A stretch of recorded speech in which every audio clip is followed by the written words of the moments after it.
stream tonight. It's really great to have you with us wherever you may be joining us from. Let me introduce myself. I'm Fee.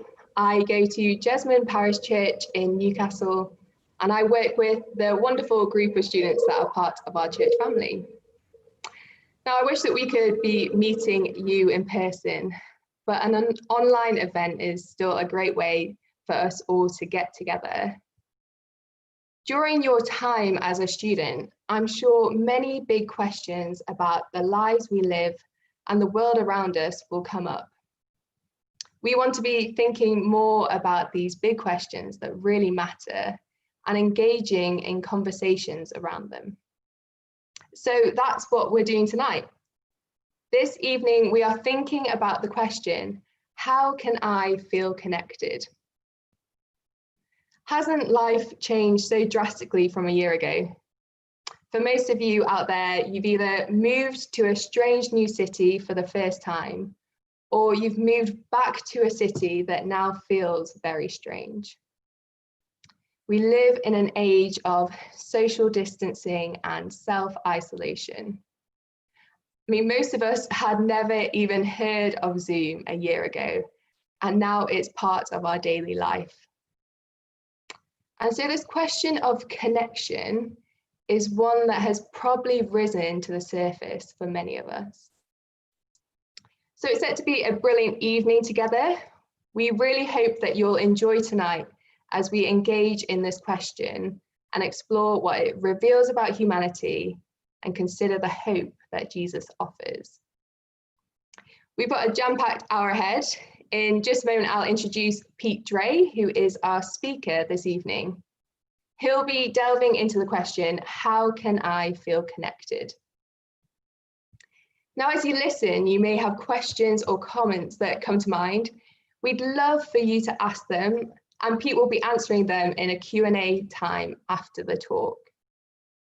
To send through your questions or comments, if you head onto Slido, you can do that by either clicking on the link below this video in the description, or just Google Slido. And when you get there, you need to type in the event code, which will take you to this event's Q&A. So the event code is 79962. That's 79962.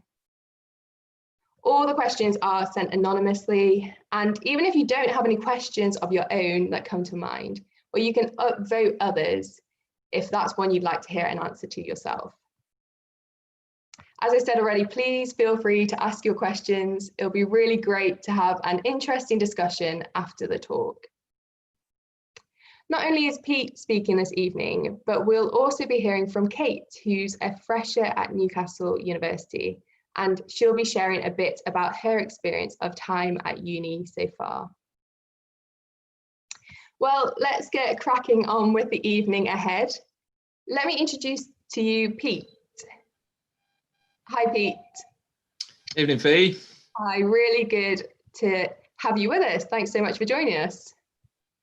Great to be here. Can you tell us a little bit about yourself, who you are, where you're from, what you do? Yeah, I am joining you this evening from the city of Leeds. I'm married to Linda, got two little boys, Samuel and Toby. Samuel's 9, Toby's 5. Toby is currently being put to bed quite noisily, and so if you hear some thumps from upstairs, it's not my ceiling that's falling through, it's my 5-year-old going to bed. I work with the family of university Christian unions, really helping Christian unions and churches to do this kind of thing, actually, to consider how the claims of Jesus make sense of all of our lives today, and to present them in a way which allows us to all explore them, regardless of whether or not we've come from any kind of spiritual or religious background. Great. It's so good to have you with us. Now, you said you're from Leeds, but I know that you've had a few trips up to Newcastle. Do you have any fond memories of times you've had in Newcastle?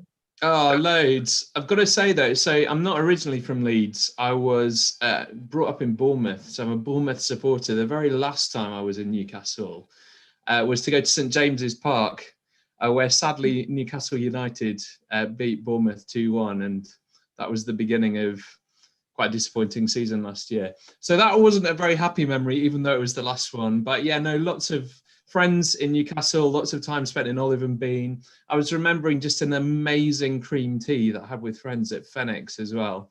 So yeah, lots of happy memories, mainly involving food actually in Newcastle.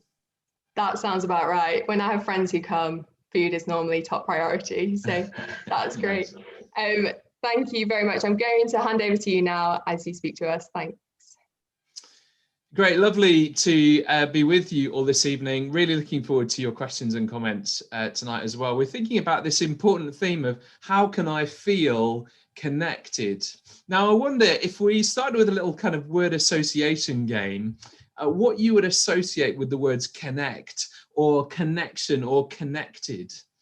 Maybe you take it quite literally and you would think of links in a chain or possibly cogs which are meshing together in a machine.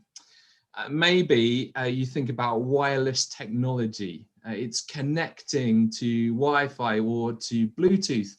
Maybe as you start thinking about your journey home, if you're going home in a couple of weeks' time, you'll have to make some sort of transport link, a connection.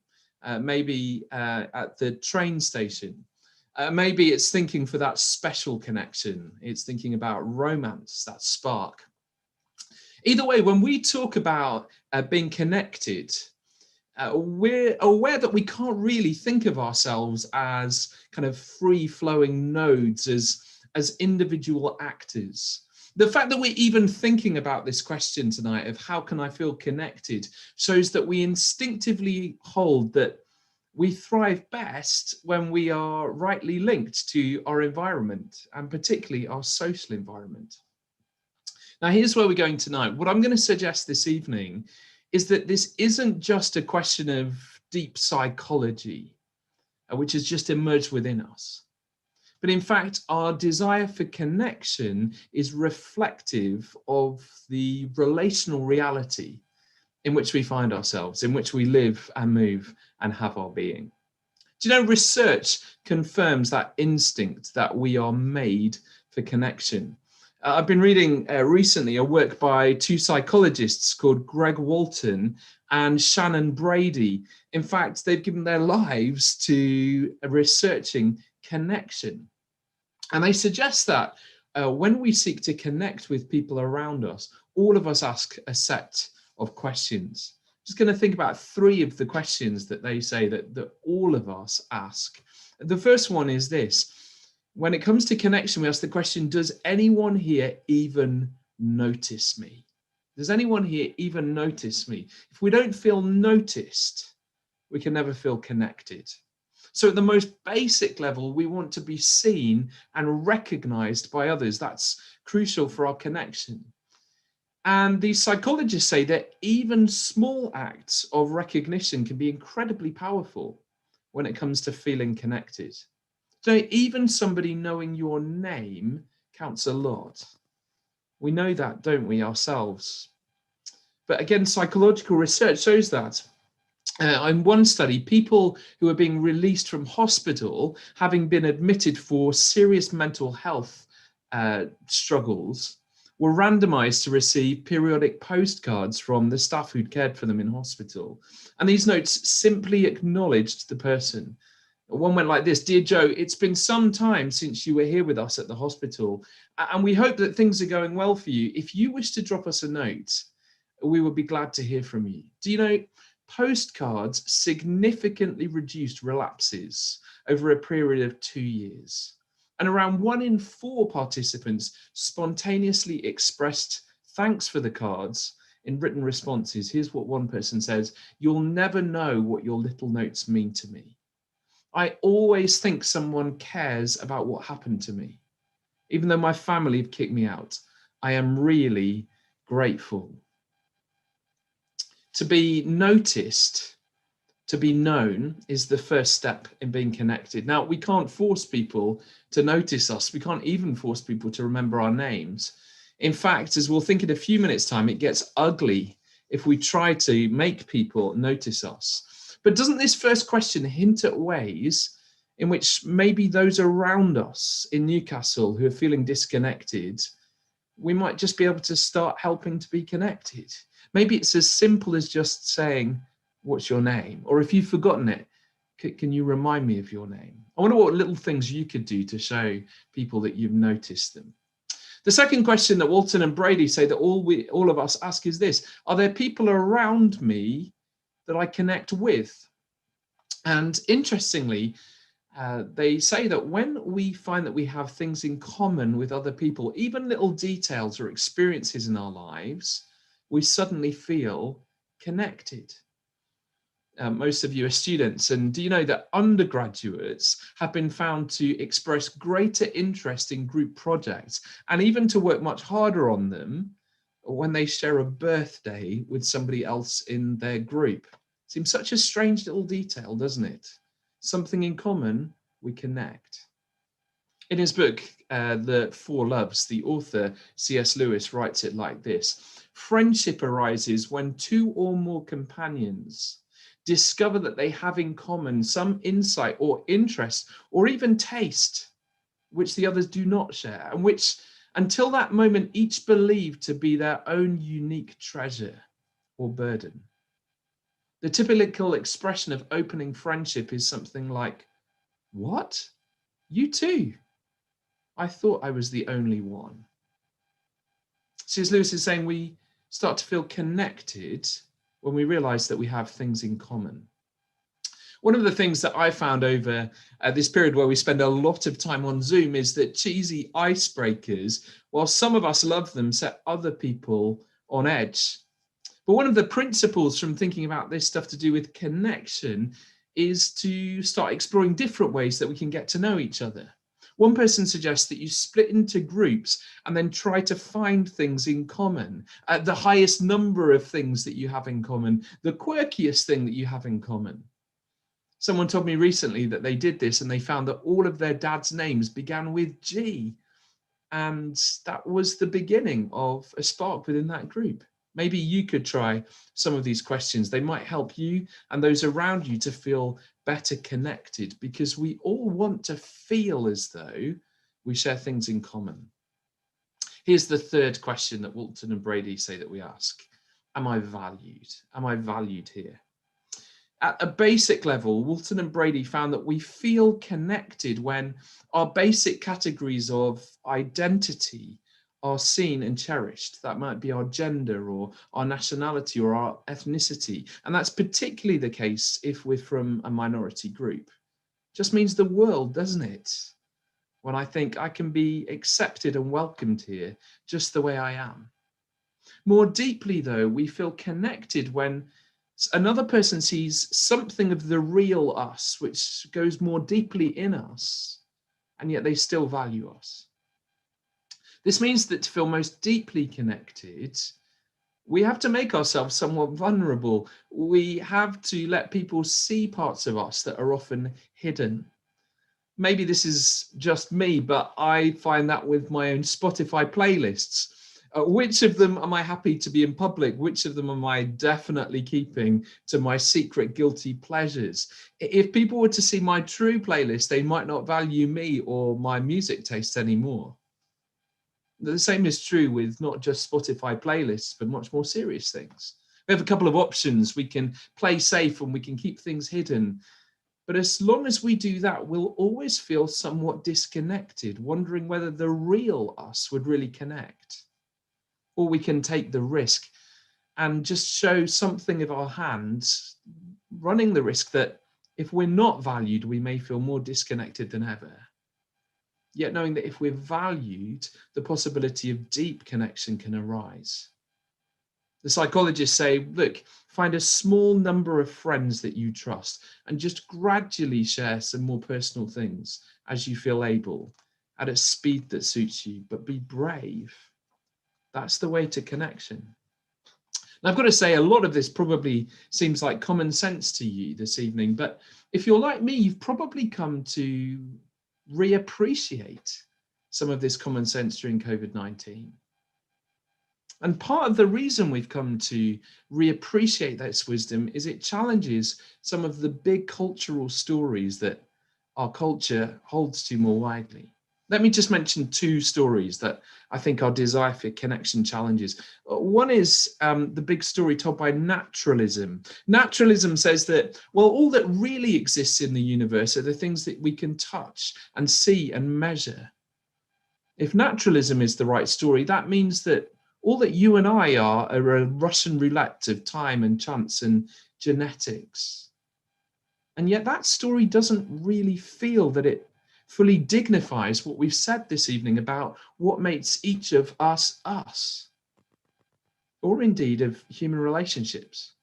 After all, according to naturalism, we live in an ultimately impersonal environment of atoms and molecules.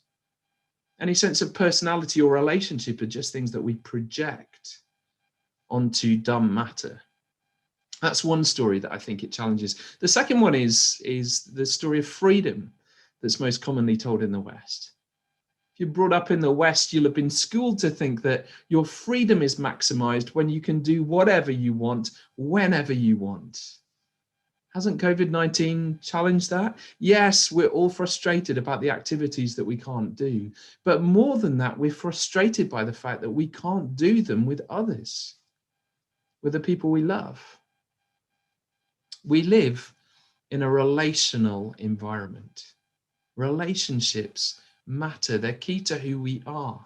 Now, let me say, none of that catches the writers of the Bible by surprise. They say, listen, of course relationships matter to us because we live in a truly relational environment. It has relational fingerprints all over it. And it's only when we truly understand relationships that we come to see that we live in a relational place. And we can only truly understand what it means to be relational when we put our finger on the relational pulse at the heart of the universe. You may be new to reading the Bible, and let me just say it's made up of lots of different forms of literature. What I'm going to do in a minute is I'm going to read a psalm. It's an ancient poem 3,500 years ago, which reflects on this reality. Just listen to what the psalmist has to say. He says, "You've searched me, Lord, and you know me. You know when I sit and when I rise. You perceive my thoughts from afar. You discern my going out and my lying down. You are familiar with all my ways. Before a word is on my tongue, you, Lord, know it completely. You hem me in behind and before, and you lay your hand upon me. Such knowledge is too wonderful for me, too lofty to attain. Where can I go from your spirit? Where can I flee from your presence? If I go to the heavens, you're there. If I make my bed in the depths, you're there.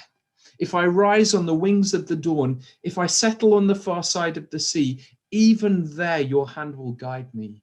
Your right hand will hold me fast. If I say, surely the darkness will hide me and the light become night around me, even the darkness will not be dark to you. The night will shine like the day, for darkness is as light to you.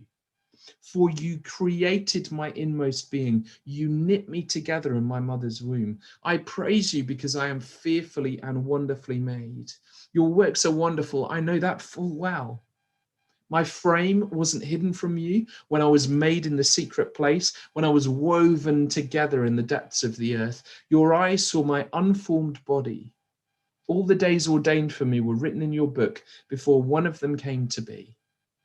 How precious to me are your thoughts, God. How vast is the sum of them. Were I to count them, they would outnumber the grains of sand. When I awake, I'm still with you. Now, there's plenty that could be said about this ancient song. Let me just draw out three things that relate to our theme tonight. This psalm speaks of a God who sees. I don't know if you picked up that David, the psalmist, is profoundly aware that he is constantly under the all-seeing gaze of God. Not only are his every movement chronicled by God, it's that his inmost thoughts are read, his half-formed sentences are anticipated.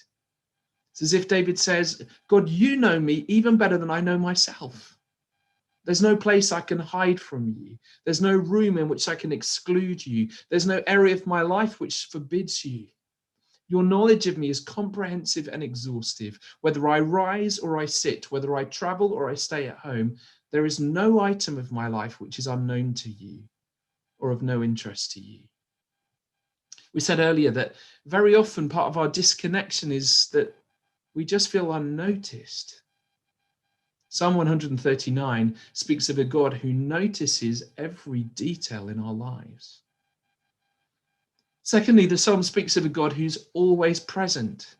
The psalmist engages in this thought experiment. I don't know if you picked it up. What would be the outcome of not being in the presence of God? Maybe it would be possible to blast off into space and to be away from him, or to dive to the bottom of a trench and find God absent. And maybe he says it's possible to outrun God through flying off to the east on the morning with the morning light, or back over the continents and continue west beyond the bounds of the sea. But the poem reveals the absurdity of it all. For the God who knows everything is the God who is everywhere. You're never out of his grip. Thirdly, it speaks of a God who is powerful. Surely if there was a time in which we weren't known to God, it was when we were in the womb. How can a microscopic ball of cells traveling down the fallopian tube be of any interest to God?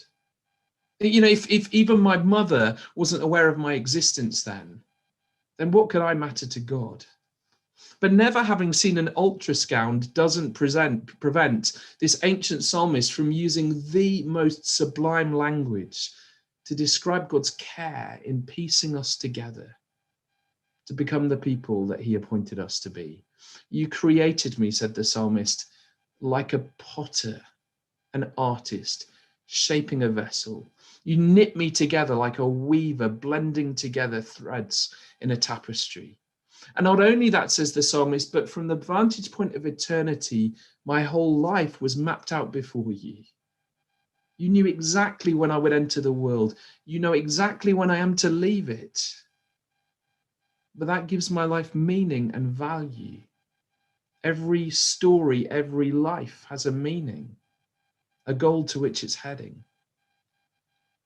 And David feels safe in that relational environment, feels truly connected.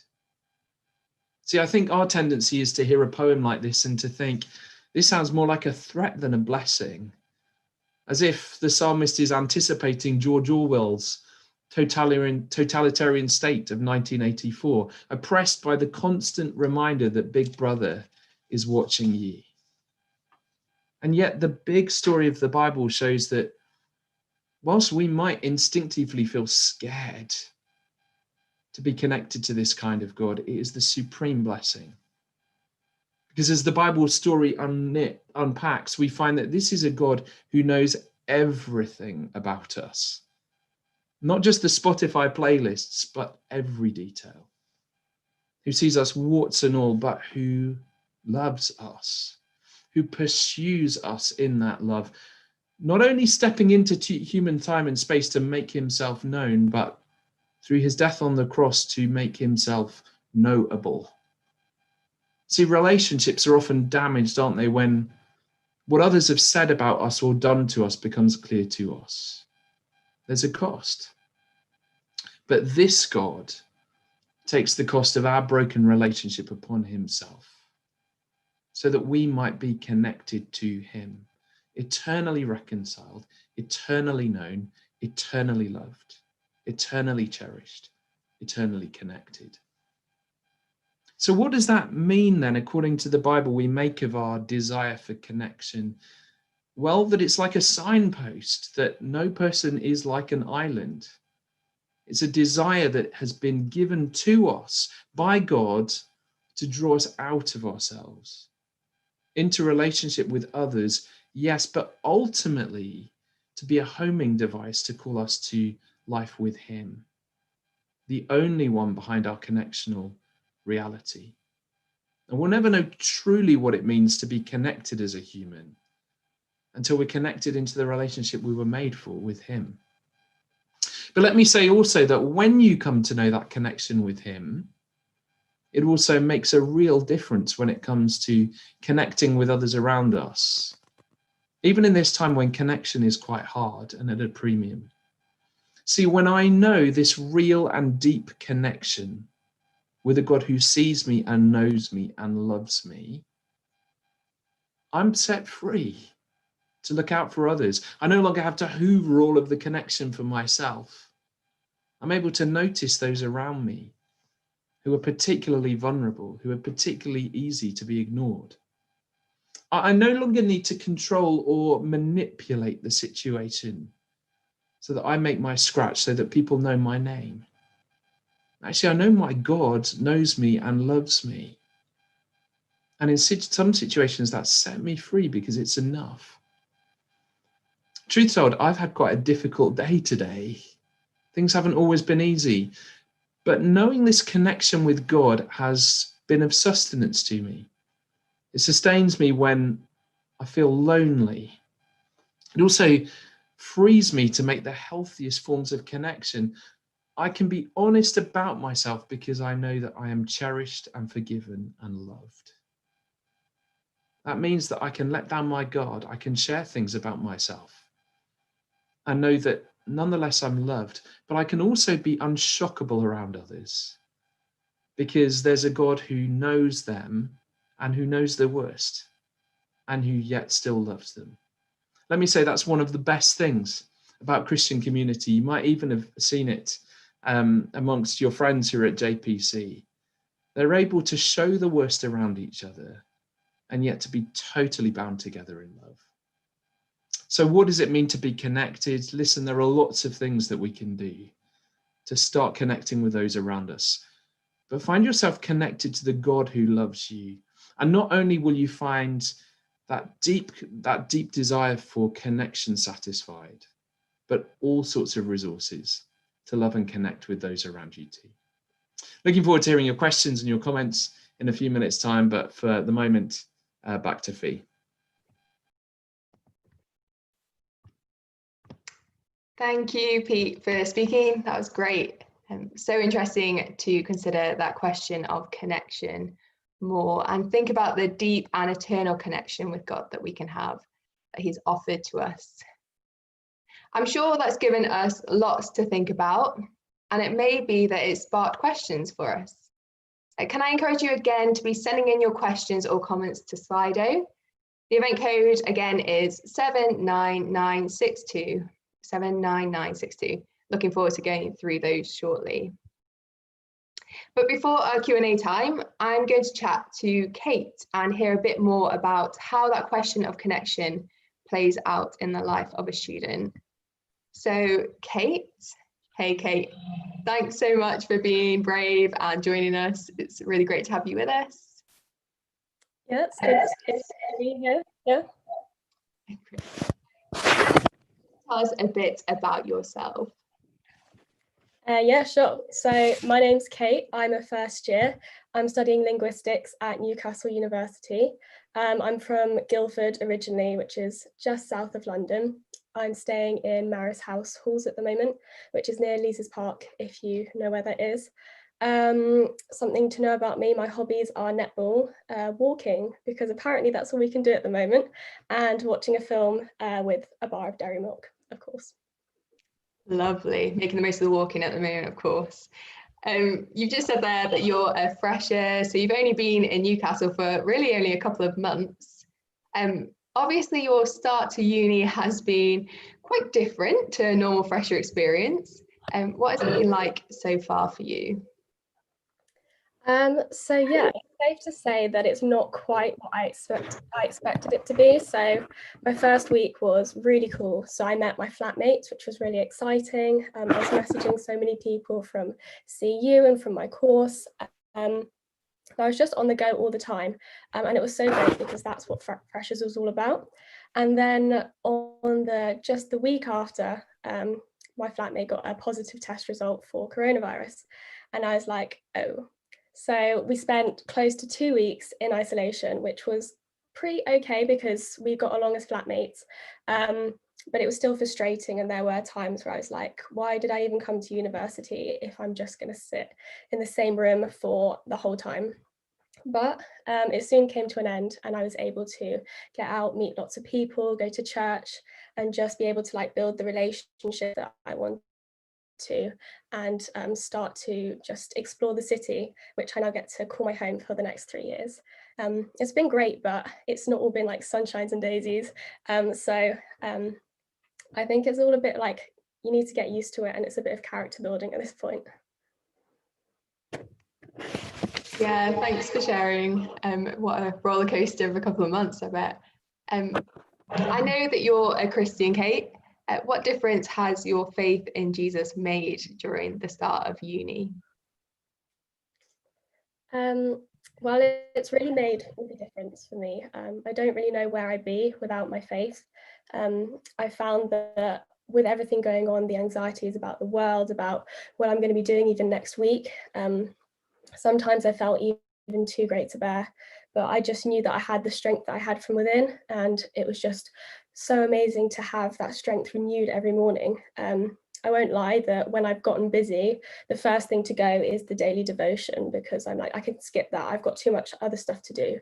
But I found that that's really not the way to go. And for me, the anxieties get even worse. And so I just find being rooted in God, it allows me to just overcome all the uncertainties. And I found that the most joy I have is when I include God in my day. I feel more full, like everything has more meaning. And that's why God's great. That's great, thank you. And just one last question to round up on. How has being connected with God helped you to find connection with others? Yeah, so of course, knowing God, it allows you to have such a privileged situation where you get to spend time with other Christians and having fellowship, which is why I really love church. So on my first day here, I signed up to go to the evening service at JPC, and even sitting in a pew with my mask on, yelling over other pews like, "Oh, my name's Kay, I'm from Guildford." Like, it was a bit awkward, but I just felt like it was so amazing because I could see a community right in front of me, and all I had to do was go out and reach for it. And then Fee invited me to a focus group. So that's a small group for any of you who don't know. And so it's just a great space to talk about God, how it like relates to our lives. And although I haven't known the girls in my group that long, I'd love to call them friends. And I know that I have support in prayer from them. And it's just a great space. And for me, it's been such a confidence booster that I can look inwards and gain strength from these girls and how they live. And then I can look out and start conversations with my flatmates and love others like I am loved, and serve others. So if you're here today and you're not a Christian, I'd really recommend just dip your toe in, just test the waters. I think it's like such a great thing. And everybody's so loving. They want to know how you are, how you're doing. And all I had to do was turn up and say hi. So I would so recommend it.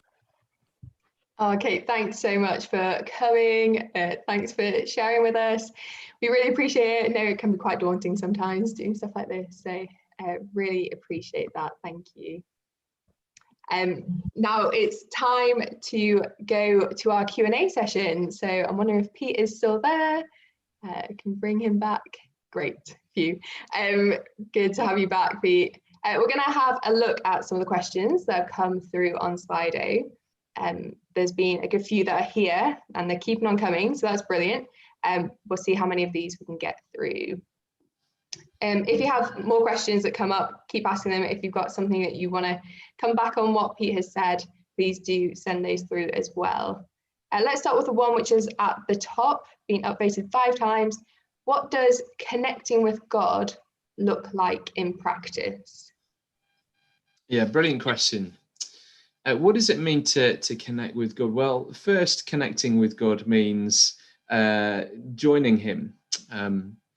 And, you know, as I was beginning to draw out towards the end of my talk, that means being brought back into relationship with him. Now, what we were saying is we can't just walk back into relationship with God. We can't just walk back into relationship with God because there are consequences for how we've lived. The fact that we've lived in God's world without him has caused consequences. But through the death of Jesus, this God steps into human time and space, into our story, and takes upon his own shoulders the consequences, the punishment that was rightly ours, that we might be brought back into relationship with him. So that's how we at first connect with him. But what does it mean to go on in that relationship of connection? I suspect that that's what the question is getting at, is this. Look, when you know that you are absolutely certain of where you stand with God, when you know that you are forgiven, past, present, future, when you know that not even death can rob you of that relationship, you're essentially free to live that relationship out. The Bible ultimately says that's what we were made for, to live in relationship with God. So what does it mean? It means this: knowing that there's nothing that I can do to earn or forfeit his love. I'm set free to learn to love the things he loves and to hate the things that he hates, and to start relating to other people with the same measure of the love with which he's loved me. So what does that mean? It means getting to know him better. That partly means getting to know him better through the Bible. That partly means getting to know him better alongside other people, learning to love what he loves, learning to hate, to be troubled by the things in his world that trouble him, to be moved out of our apathy to do something about it, but also for that to spill out in our relationships with each other. And as we do that, that actually also strengthens our knowing what God is like. Great, thanks, Pete. Another question for you is this one here. How do you know it's the Christian God that's the one to connect to? Oh, good question.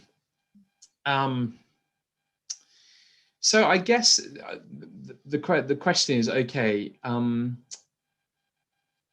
I've heard this from other people before. Yeah, okay, perhaps actually the human desire for relationship and the fact that we believe that personality is real maybe does show us that kind of naturalist story that I told about has shortcomings. Ultimately, none of us believe that our personalities are just made up of impersonal forces. We believe that we have genuine personality. We believe that the connection is not just a kind of utilitarian thing, but there's something valuable in connection. So let's assume then that the naturalist story is wrong and that there is a God there. There is a personal being who's created the cosmos. How do we know which one it is? I guess that's what the question that it's getting at. I mean, great question. Christianity is unique in the fact that it claims that God himself has pulled back the curtains in order to reveal himself. And he's not only revealed himself through sending a message, but through stepping into human space and time in the person of Jesus of Nazareth. Jesus is unique in claiming to be God and actually billions of people believing him. So other people have claimed to be God. Other people have worshipped elsewhere. Jesus is unique in both claiming to be God and in hundreds of millions, if not billions of people saying, yes, we believe him. And the reason for that is that, well, for a whole number of reasons, the things Jesus said, the way he treated people, the miracles that he did, ultimately the fact that not even death could hold him and he rose from the dead, meant that those who knew Jesus best could only make sense of his identity by saying that they believed he was God in human form. Now, if Jesus really is God in the flesh, then all our questions about which God is out there have reached their goal. We don't need to look anywhere else. Now, if ultimately you conclude that Jesus is not God, then that question comes back. Well, which God is the God to connect to? Is it the God of Islam? Is it whichever? Okay, and I guess you're free to look around. As Christians, we believe that there is no better explanation for the identity of Jesus than the fact that he's God. And therefore that with connecting with him, he's made himself not only known in the person of Jesus, but also knowable so that we can connect with him. That's great, thank you. We'll share some ways that you can find out more at the end. One of those is to read more about the life of Jesus. That might interest you later on. I'll mention that again. But we'll keep on going with questions. There's one here which is really interesting, it'd be great to hear. It says, why would the God of the universe actually want to connect with me? Yeah, I mean, it is incredible, isn't it, that as we've spoken tonight, we spoke of this psalmist who just is awestruck by the fact that the God of the universe not only knows about him, but knows him and wants to relate to him. And at one level, my answer is, I don't know. If I was the God of the universe, I might not be that bothered about relating to someone like Peter Dre in Leeds in 2020. And there is just something wonderful when you connect with some of these transcendent realities, and it takes your breath away to say the God that threw stars into space wants to know me. At one level, I just want to say I don't know. But let me say something else. The Bible also depicts that God has been eternally Father, Son, and Holy Spirit. When you hear Christians talking about the Trinity, that's what that word just describes, that God has always existed in three persons as Father, Son, and Holy Spirit. That means that there was never a day when God was not relational.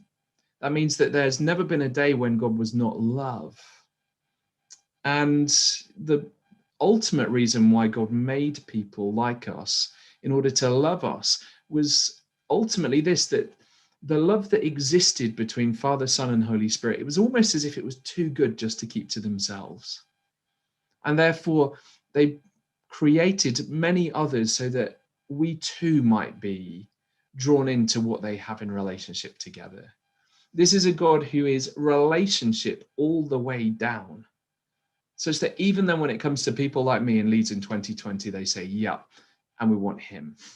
We want him to come in to join the life that we have, that existed from eternity, and amazingly, which will go on for eternity. And even as I say that, I find myself again thinking, flipping heck, this is amazing. What an incredible story to have been swept up into.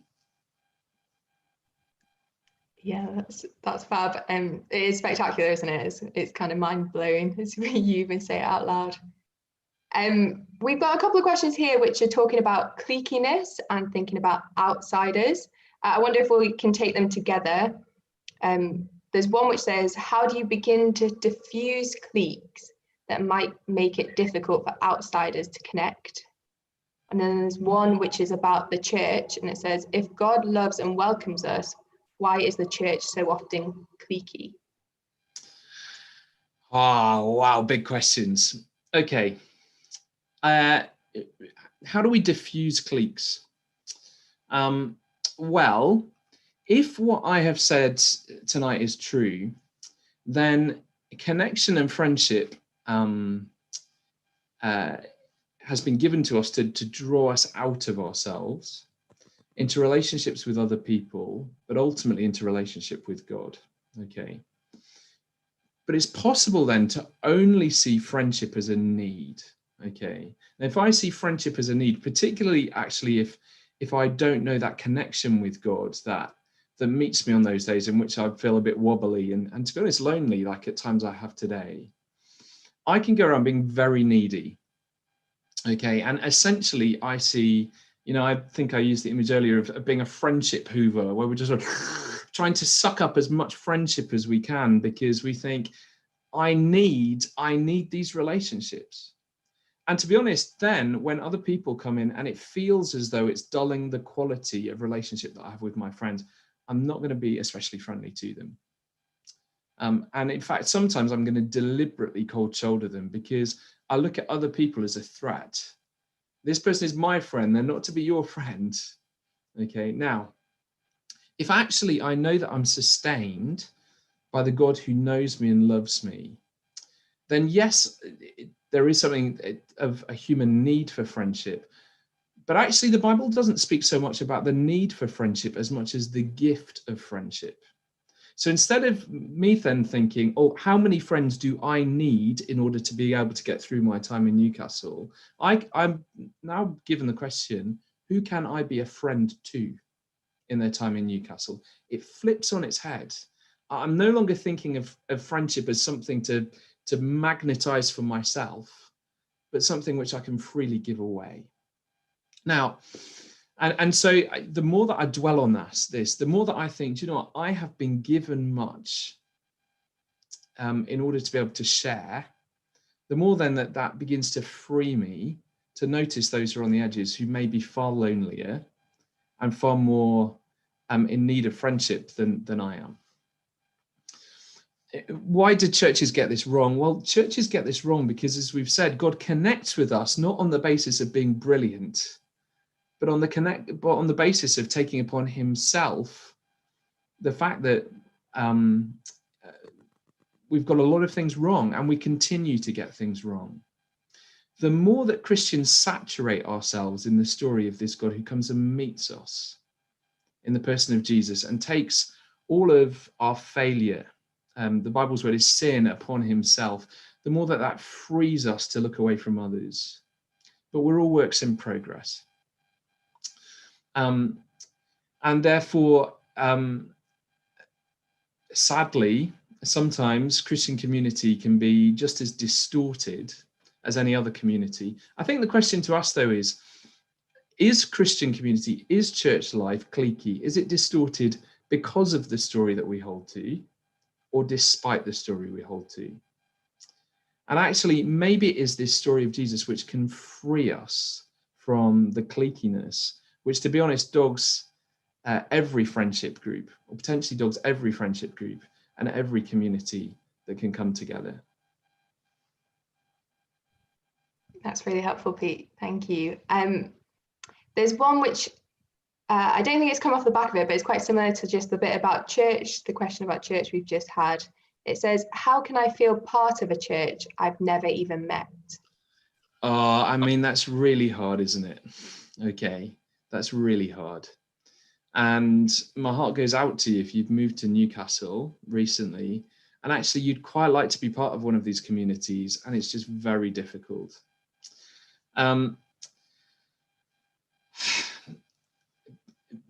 I guess part of the answer is it won't be like this forever. And therefore see this as kind of a short-term challenge rather than a long-term one.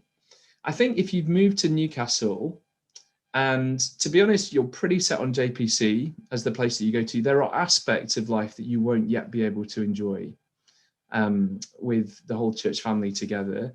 But there are things even now that you can do. You're not going to be able to connect with everybody. And there are aspects of that connection which you're just going to have to wait for. But there are things that you can do.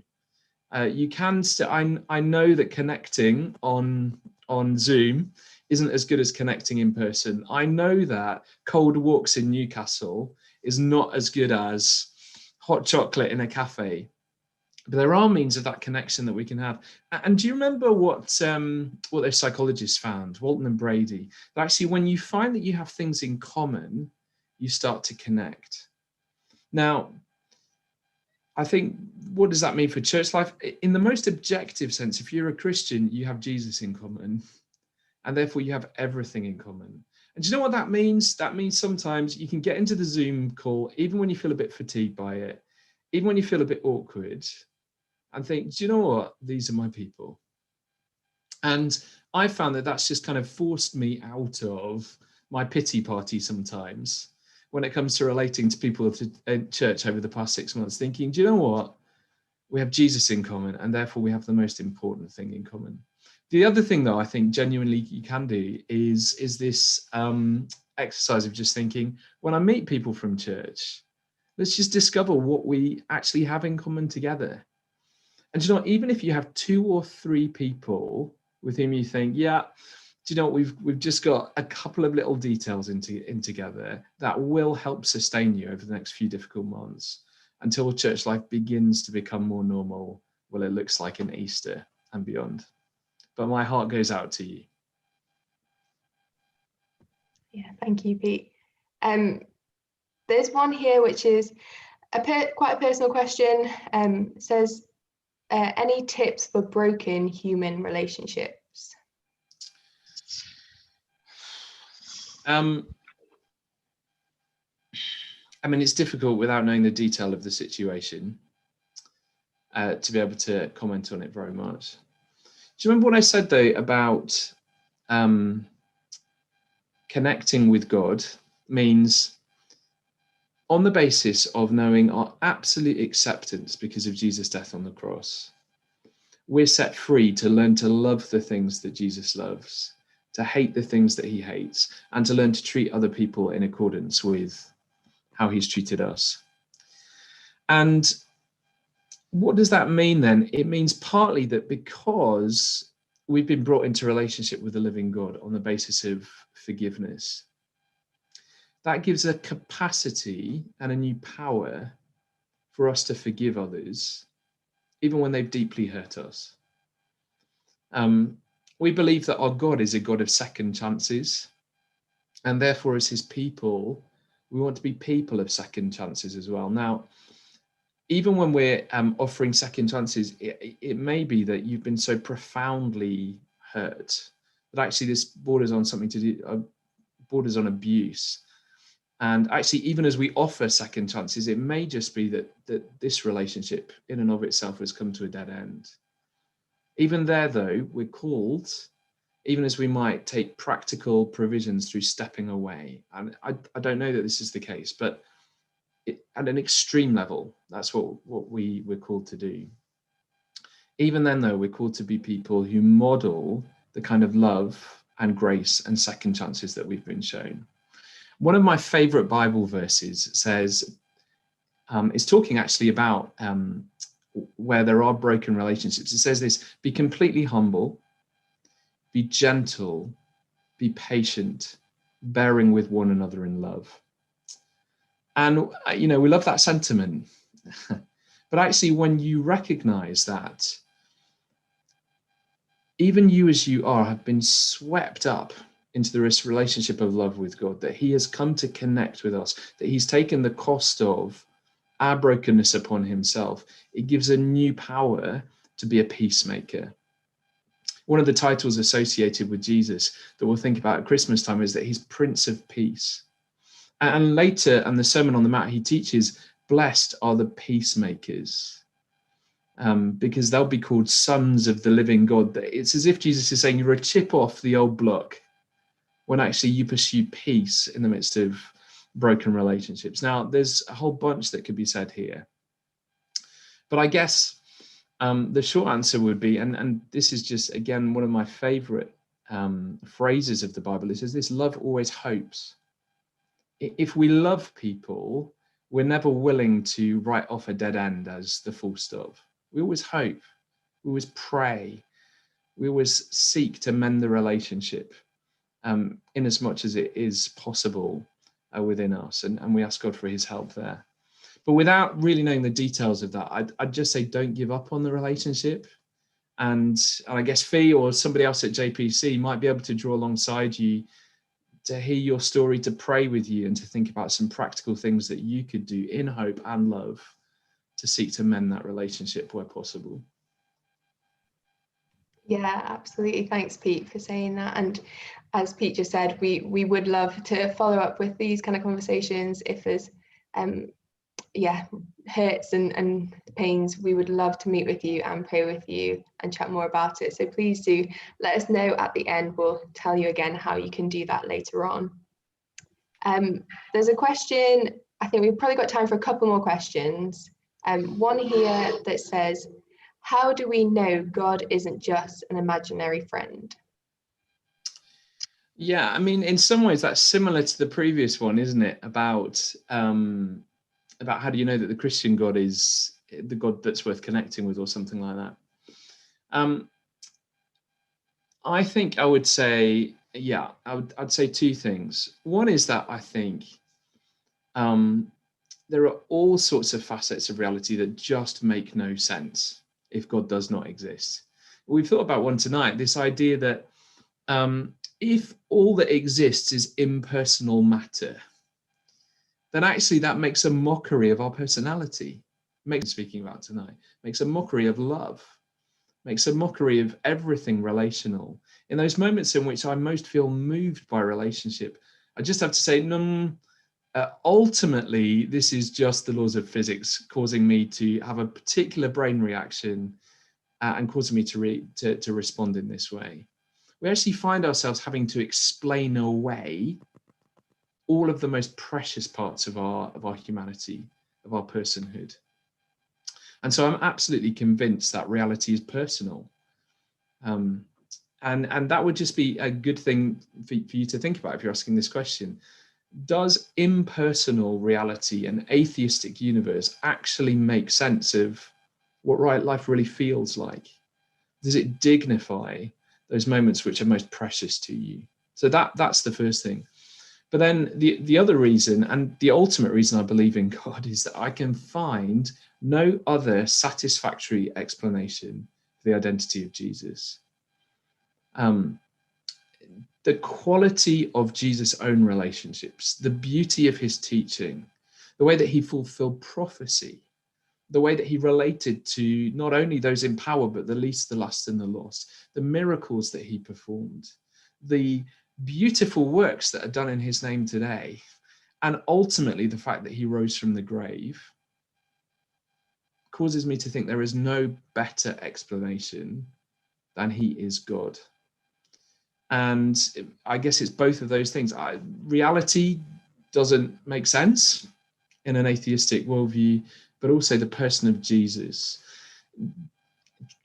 I remember feeling really troubled at one point that I can find no other satisfactory explanation other than the fact that he is God. So for me, it's those two together. Brilliant. Thanks, Pete. One final question, which will just be a slightly different tone to what we've had. What are your musical guilty pleasures that you're so embarrassed about?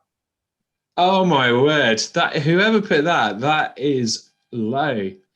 Well, my musical coming of age was in the early 90s. So, as far as I believe, Western musical culture probably peaked in the early 90s. And to be honest, sadly, I'm not very fussy about which goes in that. So, bring on the musicals and the boy bands and the power ballads alongside some of the other 90s music, which has served the test of time. And I'm not saying any more than that. Perfect road trip music. We like it. Amen. Thank you so much, Pete. That will have to be it for questions for this evening. But if your question wasn't answered, please do send them to us. We'll try and get an answer to you. It's been really good evening together. I want to say again, just a big thank you to Pete for coming and for speaking. Now, if you're a guest at our event and enjoyed it, we at JPC would love to get connected with you. The easiest way of doing this is to click on the Get Connected link at the bottom of this video in the description. And that'll take you to a form that you can use to let us know how you'd like to stay in touch.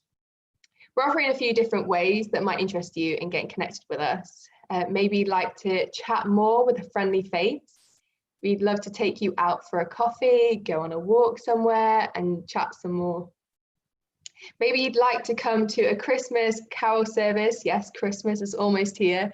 Get in the festive spirit. Click that option to find out more about how you can join one of our in-person or online carol services that are coming up in the next couple of weeks.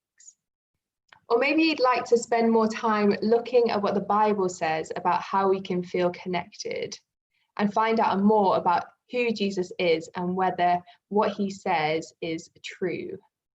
We'd love to look at an eyewitness account of the life of Jesus with you that are found in the Bible. So please click that option if that's something you'd like to do. And also, please click multiple options if there's more than one thing you're keen to get involved with, or let us know how best we can help you out. And of course, you're more than welcome to join us on Sundays any week. We have services that are at 10:30 a.m. and 6:30 p.m. at JPC. We'd love to see you there. Please do head along if you'd like that.